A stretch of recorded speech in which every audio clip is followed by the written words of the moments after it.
Burmese authorities forcefully took signatures and fake footage from Rohingyas in Maungdaw and Buthidaung Township to hide their crime committed on the Rohingya civilians in the recent military operations that started since 25 August 2017.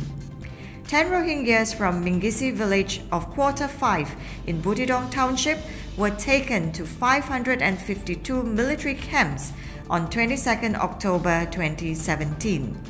There, they were forced to give signatures at gunpoint to a document that states that Burmese forces did not commit any crimes such as killings, slaughtering, raping, displacing more than 500,000 of Rohingyas, etc., and accused Arakan Rohingya Salvation Army of committing all those crimes. Military also forcefully took pictures and videos from us as a testimony to present them to the international community and label us as terrorists to prove themselves as innocents after committing a series of genocidal activities throughout the region, says a victim in extremely terrified condition. Similar incidences were also heard from different villages in Maungdaw Township as well, where authorities are threatening and forcing Rohingyas in extracting the Rohingya signatures to veil their crimes. Burmese military's forceful displacement took life a baby girl who drowned and died while attempting to drink water from a river in Zaidong village of Maungdaw. There, more than 1,000 of Rohingyas' families are trapped in situation, lingering with all humanitarian needs, waiting to cross towards Bangladesh. Following the situation, the Trump administration threatened to take punitive actions against Myanmar unless it pulls back from its violent military campaign against Rohingya Muslims, expressing what it called our gravest concern over a crisis that has killed or displaced hundreds of thousands of people. The warning came immediately after the United Nations said the Rohingya Muslims who have fled deadly persecution in Myanmar to Bangladesh would soon exceed 1 million. In response to that, an emergency donors conference in Geneva is expected to be held to help Bangladesh in dealing with the ongoing humanitarian catastrophe.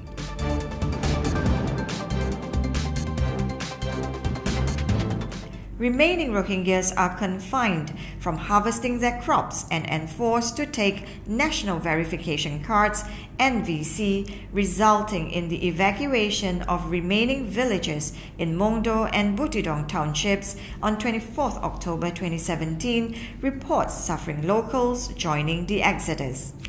Different authorities have restricted Rohingya in harvesting their own crops and tried imposing NVCs in several villages of Maungdaw and Buthidaung Townships.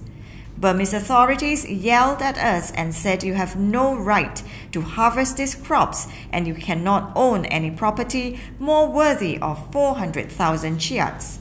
Moreover, you Kalars should take NVCs as you are foreigners here, complains a Rohingya who was also restricted from harvesting his crop from Buthidaung Township.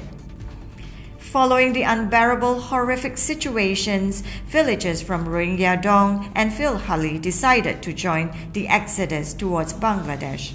They are flowing through extreme trapped situations in the outskirt area of Shabbazar in Buthidaung and are in need of immediate humanitarian assistance.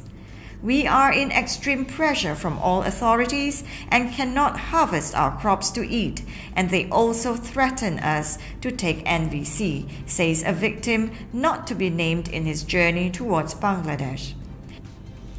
Similar incidents took place on the same day when a retired headmaster of a primary school went to receive his pension in Fuimali village of Buthidaung Township.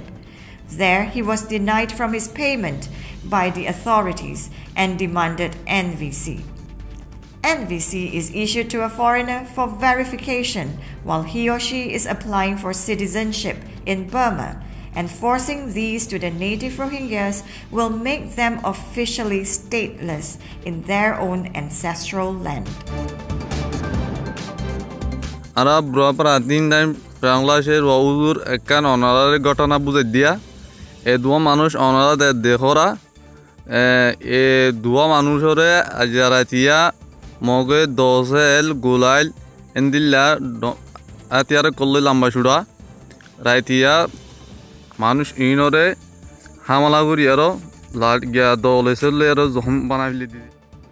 Rakhine extremists attacked 2 innocent Rohingyas at midnight in the village tract of Farula of Buthidaung Township, leaving them critically injured. And Burmese police arrested 3 Rohingya youths by accusing falsely in Maungdaw Township on 27 October 2017, reports victims' families. A group of Rakhine extremists arrived in the Rohingyas' houses in Farula village tract of Buthidaung Township at 12:50 a.m. and started attacking with swords and arrows on the sleeping Rohingyas. Due to the sudden attack, both the victim woke up to senses and nearby family members and villagers started to chase the Rakhine extremists who ran away after conducting the heavy attacks. Both victims were identified to be from the same family and they are nephews and uncles to each other. The attack made them bleed heavily and are in extreme weak health. My brother and uncle are critically injured and they need immediate medical assistance, complains one victim's brother, named to be Edris. Since early morning, a group of police along with sectarian officer from the police quarter from Napura village arrived in the Bura Shidafara village of northern Maungdaw and arrested 3 innocent youths by accusing falsely. Their families are in extreme terrified situation as most of the fate of the arrestees result them to be killed brutally. Details of the victims are yet unidentified. Daily assault like physical attack and arrests on the remaining Rohingyas in Maungdaw and Buthidaung will incite their peak of intolerance and will force them to join the ongoing exodus towards Bangladesh, which UN estimates to be 1 million soon in the inhumane makeshift camps.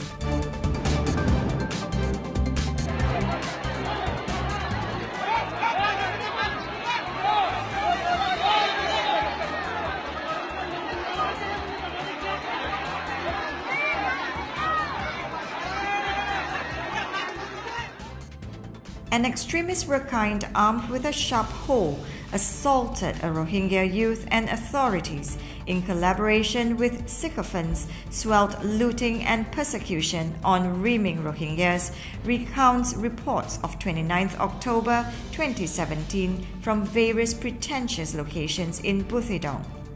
An extremist Rakhine from a Mo settlement arrived in Sandiprang village of Buthidaung and attacked an innocent Rohingya youth hailing from the same village, was abandoned in critically injured situation. The victim was a common civilian from the village who was trying hard to earn a livelihood for his widowed mother and is lingering with critical injuries after the attack, narrates an elderly Rohingya. Authorities and along with Mok assistance of Lawingdong village tract of Buthidaung started a new illegal business of buying and selling the looted properties and cattle from evacuated Rohingya homes and are targeting the remaining Rohingyas as well. In the area, they started destroying the ripe crops by feeding the cattle, and to safeguard those looted animals, they destructed Rohingya homes as well. In the area, they started destroying the ripe crops by feeding the cattle, and to safeguard those looted animals, they destructed Rohingya homes as well. Following the acceleration of inhumane crimes, remaining Rohingyas are forced to join the exodus towards Bangladesh. We could not harvest our crop, go fishing, or earn any form of livelihood, and living here is made like an open hell by the authorities and Rakhines, complains a local Rohingya from the area.